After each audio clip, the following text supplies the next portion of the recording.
आप देख रहे हैं एफएम एक्सप्रेस न्यूज, मैं आपके साथ मोइनुद्दीन। कांग्रेस पार्टी के मिनिस्टर CS शिवल्ली अब हमारे बीच नहीं रहे। बुखार और उल्टी की वजह से उन्हें हुबली के अस्पताल में भर्ती किया गया था। वो लंबे समय से हृदय संबंधी रोग से जूझ रहे थे। बताया जा रहा है कि उनकी मौत हार्ट अटैक आने से हुई है। धारवाड़ के कुंडल से 3 बार विधायक बने CS शिवल्ली जी एक बार इंडिपेंडेंट और 2 बार कांग्रेस पार्टी से जीत हासिल की थी। उनके निधन पर बीजापुर शहर के गांधी चौक में लोगों द्वारा उन्हें श्रद्धांजलि दी गई।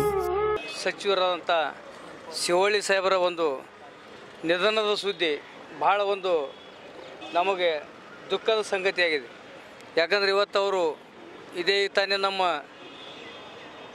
ಕಾರ್ಯದರ್ಶಿಯಾದವರು ಹಾಗೂ ಜಿಲ್ಲಾ ಪಂಚಾಯತಿ ಸದಸ್ಯರಂತ ಕಳ್ಳಿಮನಿಯವರು ಹೇಳಿದ ಪ್ರಕಾರ ಅನೇಕ ಒಂದು ವಿಚಾರಗಳಲ್ಲಿ ತಾವು ತಮ್ಮದೇ ಆದಂಥ ಒಂದು ಸಮಾಜಕ್ಕೆ ಕೊಡುಗೆಯನ್ನು ಕೊಟ್ಟು ಹಿಂದುಳಿದವರು, ಅಲ್ಪಸಂಖ್ಯಾತರು ಹಾಗೂ ಇನ್ನುಳಿದ ಅನೇಕ ಒಂದು ಜನರ ಪರವಾಗಿ ಸತತವಾಗಿ ಹೋರಾಟವನ್ನು ಮಾಡಿ ಕೊನೆಗೆ ತಮ್ಮ ಉಸಿರಿರುವವರೆಗೂ ಒಂದು ಸಮಾಜದ ಏಳಿಗೆಗಾಗಿ ದುಡಿದು ಇವತ್ತು ಅಚಾನಕ ನಿಧನದಿಂದ ನಮಗೆ ಕಾಂಗ್ರೆಸ್ ಪಕ್ಷಕ್ಕೆ ಒಂದು ದೊಡ್ಡ ತುಂಬಲಾರದ ನಷ್ಟ ಆಗಿದೆ ಅಂತ ಈ ಸಂದರ್ಭದಲ್ಲಿ ಹೇಳಿ, ಈ ನಷ್ಟ ಭರಿಸುವ ಶಕ್ತಿಯನ್ನು ಅವರ ಕುಟುಂಬಕ್ಕೂ ಅವರಿಗೂ ದೇವರ ದಯಪಾಲಿಸಲಿ ಅಂತ ಕೇಳಿಕೊಂಡು ನಾನು 2 ಮಾತು ಮುಗಿಸುತ್ತೇನೆ. ರವಿಗೌಡ ಪಾಟೀಲ್, ಜಿಲ್ಲಾ ಕಾಂಗ್ರೆಸ್ ಅಧ್ಯಕ್ಷ, ಬಿಜಾಪುರ. ಕರ್ನಾಟಕ ಘನ ಸರ್ಕಾರದಲ್ಲಿ ಪೌರಾಡಳಿತ ಸಚಿವರಾಗಿರ್ತಕ್ಕಂಥ ಶೋಷಿತ ವರ್ಗಗಳ ಆಶಾಕಿರಣರಾಗಿರ್ತಕ್ಕಂಥ CS ಶಿವಳ್ಳಿಯವರ ನಿಧನ ನಮ್ಮೆಲ್ಲ ಶೋಷಿತ ವರ್ಗಗಳಿಗೆ ಆಘಾತವನ್ನುಂಟು ಮಾಡಿದೆ. ಈ ಆಘಾತವನ್ನು ತಡೆದುಕೊಳ್ಳುವ ಶಕ್ತಿ ಅವರ ಕುಟುಂಬಕ್ಕೆ ಮತ್ತು ಅವರ ಅಭಿಮಾನಿಗಳಿಗೆ ನೀಡಲಿ ಅಂತ ಹೇಳಿ ನಾನು ಭಾವಿಸ್ತಾ ಇದ್ದೇನೆ. ಸುಮಾರು 30 ವರ್ಷಗಳ ಹಿಂದೆ ನಾನು ಕರ್ನಾಟಕ ಕಾಲೇಜಿನಲ್ಲಿ ಡಿಗ್ರಿಯನ್ನು ಓದುವಂಥ ಸಂದರ್ಭದಲ್ಲಿ ಅವ್ರಿಗೆ ನಮಗೆ ಒಡನಾಟ ಬಂತು. ಆವಾಗ ಈಗಿರುವಾಗ ಕಲಾಭವನದಲ್ಲಿ ಡಾಕ್ಟರ್ ಬಾಬಾ ಸಾಹೇಬ್ ಅಂಬೇಡ್ಕರ್ ಅವರ ಮೂರ್ತಿಯನ್ನು ನಾವು ಪ್ರತಿಷ್ಠಾಪನೆ ಮಾಡುವಂಥ ಸಂದರ್ಭದಲ್ಲಿ ಶ್ರೀಮಾನ್ ಶಿವಳ್ಳಿಯವರು ಕುಂದಗೋಳದಲ್ಲಿ ಒಬ್ಬ ನಾಯಕರಾಗಿ ಕಾಲೇಜಿನ ಮೆಟ್ಟಲ್ಗಳಲ್ಲಿ ನಮಗೆ ಅವರು ಸಹವಾಟ ನಡೆದಾಗ ಅವ್ರನ್ನ ನಾವು ಕರೆದುಕೊಂಡು ಅಂಬೇಡ್ಕರ್ ಮೂರ್ತಿ ಪ್ರತಿಷ್ಠಾಪನೆಗೆ ಅವರು ಸಾಕಷ್ಟು ಸಹಾಯಧನವನ್ನು ಮಾಡಿದ್ದು ನಾನು ನೆನಪಿಸ್ಕೊಳ್ಳೋಕ್ಕೆ ಬಯಸ್ತೀನಿ. ಯಾಕಂತ ಹೇಳಿದರೆ ಇವತ್ತು ಬಸವಣ್ಣನವರ ವಚನಗಳನ್ನು ಬಹುಶಃ ಅಕ್ಷರಶಃ ಪಾಲಿಸಿದವರು ಶಿವಳ್ಳಿಯವರು.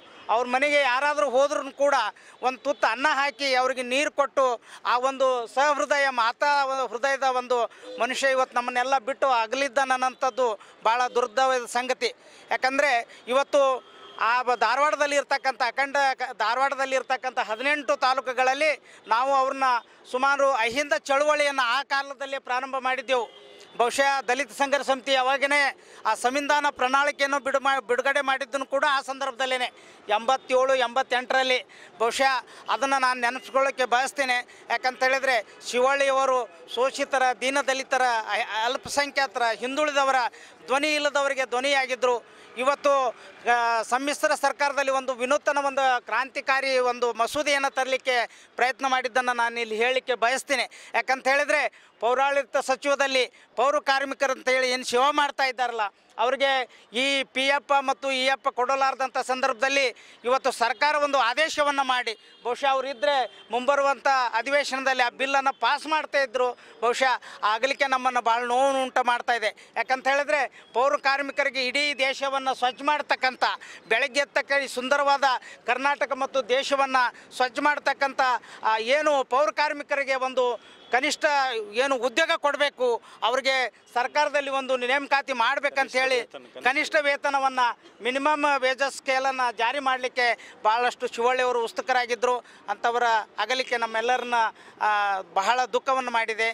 ಅದಕ್ಕೆ ಅವರ ಕುಟುಂಬಕ್ಕೆ ಮತ್ತು ಅವರ ಅಭಿಮಾನಿಗಳಿಗೆ ನಾನು ಬಹುಶಃ ಇಲ್ಲಿ ಬಿಜಾಪುರದಲ್ಲಿ ಅವರು ಹೈಸ್ಕೂಲ್ದಲ್ಲಿ ಓದಿದ್ದು ಬಹುಶಃ ಗೊತ್ತಿರಲಿಲ್ಲ. ಬಹುಶಃ ಮಿದ್ರೆಯವ್ರದ್ದು ನಮ್ಮ ಇಂಡಿಕರ್ ಅವ್ರು ಹೇಳಿದ್ರು. ನಾನು ಕಾಲೇಜ್ ದಿನದಲ್ಲೇ ಅವ್ರು ನೋಡಿದ್ದು. ಸವಣೂರು, ಕುಂದಗೋಳ, ಆಮೇಲೆ ರೋಣ, ಇವೆಲ್ಲ ಕಲಘಟಗಿ, ಇವೆಲ್ಲ ಸಂದರ್ಭದಲ್ಲಿ ಬಂದಾಗ ಧಾರವಾಡ ಅದು ಒಂದು ವಿದ್ಯಾಕಾಶಿಯಾಗಿತ್ತು, ಒಂದು ಸಂಸ್ಕೃತಿ ಬೀಡಾಗಿತ್ತು. ಅವತ್ತೆಲ್ಲ ನಾವು ಕರ್ನಾಟಕ ಕಾಲೇಜಿನಲ್ಲಿ ಒಂದು ದೊಡ್ಡ ಹೋರಾಟವನ್ನು ಮಾಡತಂಥ ಸಂದರ್ಭದಲ್ಲಿ ಇವರು ನಮ್ಮ ಜೊತೆಗೆ ಸಹಕಾರಿಯಾಗಿದ್ದರಂತ ಹೇಳಿ ಅವ್ರ ಕುಟುಂಬಕ್ಕೆ ದೇವರು ಒಂದು ಆತ್ಮಕ್ಕೆ ಶಾಂತಿ ಸಿಗಲಿ ಅಂತ ಹೇಳಿ ನನ್ನನ್ನು ಕೋರ್ಕೊಳ್ತಾ ಇದ್ದೀನಿ. ಅಭಿಷೇಕ್ ಚಕ್ರವರ್ತಿ, ದಲಿತ ಸಂಘರ್ಷ ಸಮಿತಿಯ चौड़वालेगार। चैनल को सब्सक्राइब करना और साथ ही बेल आइकन को दबाना ना भूलें ताकि हमारी हर एक लेटेस्ट नोटिफिकेशन आप तक पहुंचती रहे। FM एक्सप्रेस न्यूज़, आपकी आवाज़ हमारी पहुंच।